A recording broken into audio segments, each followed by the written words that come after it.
காரணம், சின்ன குழந்தைங்களுக்கு கதை சொல்றதா கொஞ்சம் ஈஸி தான். ஏன்னா நம்ம பெரிய ஸ்பீச் கொடுத்தோம்னா அவங்களுக்கு போர் அடிச்சு போயிடும். இது அடிக்கடி சைனீஸ் பழைய பழைய சைனீஸ் ஸ்டோரிங்க அது.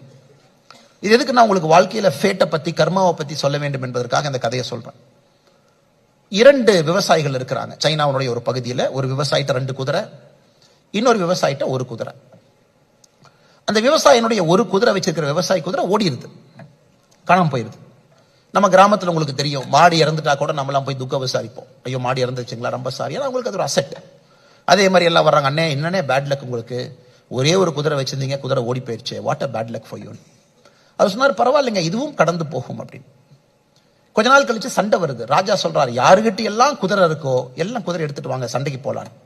ஒரு மேல் உங்க வீட்டுல குதிரை இருந்தா கண்டிப்பா சண்டைக்கு வரணும். அப்ப ஓடி போன குதிரை அந்த தோட்டத்துக்காரர் சண்டைக்கு போக வேண்டாம். ஆனா பக்கத்து தோட்டத்துல குதிரை ஓடாம இருக்கு, அவரு குதிரை எடுத்துட்டு சண்டைக்கு போறாரு. அப்ப எல்லாம் வந்து குதிரை காணாம போனவன்ட்ட சொல்றாங்க, அப்பா எவ்வளவு பெரிய லக்கு, நீங்க இன்னைக்கு சண்டைக்கு போக வேண்டிய அவசியமே இல்லை, உங்க குதிரை ஓடி போனாலும் நீங்க வீட்லயே இருக்கீங்க. ஆனா பக்கத்து தோட்டத்துல பாருங்க, அவர் குதிரை வச்சிருந்தனால இன்னைக்கு போருக்கு போறாரு, என்ன வேணாலும் நடக்கலாம் போர்லையும். அப்பவும் சொல்றாரு இதுவும் கடந்து போகும். அந்த குதிரை வச்சிருக்கிற போருக்கு போறாரு, போர்ல சண்டை போடுறாரு, காலை இழந்து விடுகின்றார். அந்த வாரில் சண்டையில கால் போயிருக்கு. உடனே வீட்டுக்கு வர்றாரு, எல்லாம் அவங்க வீட்டுல போய் சொல்றாங்க, ஐயோ பாருங்க குதிரை ஓடி போயிருந்தா நீங்க தப்பிச்சிருப்பீங்க, குதிரை ஓடாதனாலதான் உங்களுக்கு கால் போச்சு, என்ன ஒரு பேட் லக்குங்கிறாங்க. எதுக்காக இந்த கதையை சொல்றாங்க, இந்த ஃப்ளோவை நீங்க பார்க்கணும். எந்த தோட்டத்துல அந்த குதிரை ஓடி போச்சோ அந்த குதிரை ஒரு 6 மாசம் கழிச்சு இன்னொரு குதிரையோட தோட்டத்துக்கு வருது, 2 குதிரையா வருது. மறுபடியும் ஊர்க்காரங்க வர்றாங்க, ஆனா சூப்பர்னா ஒரு குதிரை ஓடி போச்சு, 2 குதிரை வீட்டுக்கு வந்திருக்கு, சூப்பர் லக்கி நான். அதுக்கு அந்த விவசாயி சொல்றாரு இதுவும் கடந்து போகும். அப்ப அந்த விவசாயினுடைய மகன், சரி நமக்கு தான் 2 குதிரையா வந்துருச்சு, அப்பாட்ட சொல்றாரு, அப்பா அந்த குதிரையில் ஏறி நான் போட்டுமான்னு. அப்பா சொல்றாரு போயிட்டு வாப்பான்னு. ஸோ எந்த குதிரை ஓடி போய் இன்னொரு குதிரையோட வந்துச்சோ அந்த விவசாயி மகன் அந்த குதிரையில திரும்ப ஏறி போறார். கீழே விழுந்து இடுப்பை உடைச்சுக்கிறார். மறுபடியும் கிராமத்துக்காரங்க வர்றாங்க, என்ன பேட் லக் சார், ஓடி போன குதிரை இன்னொரு குதிரையை கொண்டு வந்து அதுல உங்க மகன் போய் இடுப்பு உடைஞ்சு போச்சு. அதுக்கும் அந்த விவசாயி சொல்றாரு இதுவும் கடந்து போகும். அதனால உங்க வாழ்க்கையில நிறைய பிரச்சனைகளை பார்ப்பீங்க, ஒரே வார்த்தையை மட்டும் சொல்லுங்க, இதுவும் கடந்து போகும். காரணம் என்னன்னா, எது நல்லது கெட்டதுன்னு உங்களுக்கு தெரியாது. தட் இஸ் லா ஆஃப் கர்மா. இந்த நேரத்தில் ஏன் இந்த கம்பெனில இருக்கீங்க உங்களுக்கும் தெரியாது, எனக்கும் தெரியாது, லா ஆஃப் கர்மா. ஏன் நீங்க ஊரை வெட்டி இவ்வளவு தூரத்தில் இருக்கீங்க, law of karma.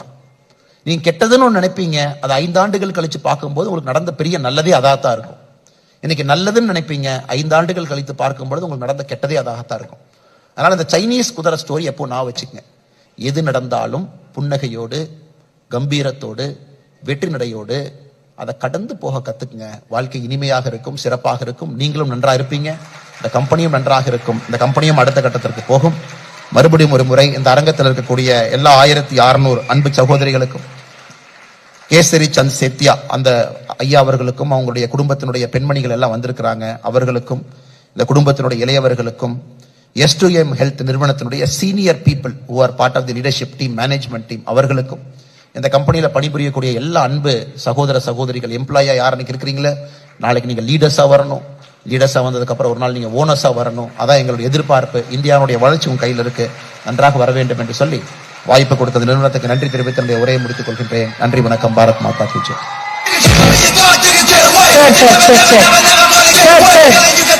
Okay, 1 minute.